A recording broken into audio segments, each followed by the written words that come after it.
says that Buddhas intentionally hold on to a tiny bit of karma because that is how Buddhas can act in the world. Right? The idea that a Buddha has no karma, is not bound by samsara, and yet can act in the world is a very difficult problem. Right? So Tsongkhapa, for example, answers this question by saying basically that in accumulating merit and wisdom, a bodhisattva sets up the means for a Buddha to be a kind of perpetual motion machine of action. Sometimes we call that robo-Buddha. That's what John Donne calls it, or the Buddha's a compassion machine. So the Buddha is acting but not really doing anything. The Buddha's in the Dharmakaya, but still kind of part of a process, right?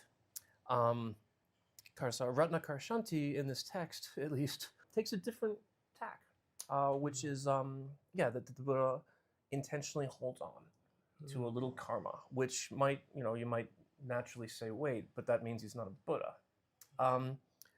The way I think about that, the way I explain it to myself at least, is the metaphor of a patient parent. Imagine a parent is playing with the child, and the child wants to play pretend. And so the parent is kind of acting like they're on a pirate ship, or acting like they're a princess in a castle or something like that, right?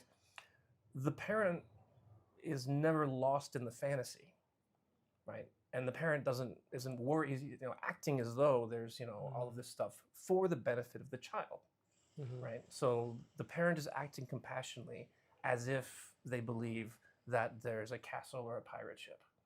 But the idea that they would suddenly sort of fall out of compassion or fall out of awareness, that none of that is real, it doesn't really make sense. Yeah. I see.